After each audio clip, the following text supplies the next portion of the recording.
नमस्कार, सार्वमंथन न्यूज महाराष्ट्रमध्ये आपलं स्वागत. पाहुयात आजची सविस्तर बातमी.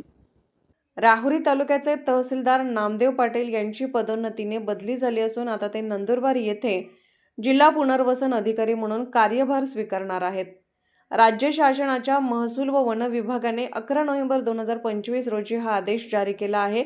या बदल आदेशामुळे राहुरी तालुक्यात नव्या तहसीलदारांच्या नियुक्तीबाबत उत्सुकता निर्माण झाली आहे. तहसीलदार नामदेव पाटील यांनी राहुरी तालुक्यातील प्रशासनिक कामकाजात पारदर्शकता राखत शेतकरी, सर्वसामान्य नागरिक तसेच कर्मचारी वर्गाशी सुसंवाद ठेवून उल्लेखनीय कामगिरी केली आहे. त्यांच्या कार्यकाळात महसूल विभागाशी संबंधित विविध प्रलंबित प्रकरणे मार्गी लागली.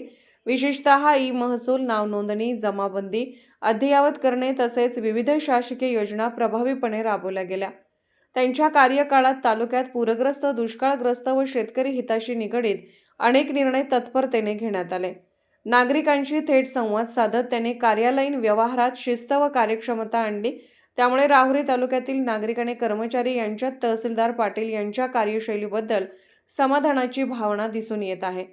आता राहुरी तालुक्यात कोण नवा तहसीलदार म्हणून कार्यभार स्वीकारणार याबाबत चर्चा सुरू झाली आहे.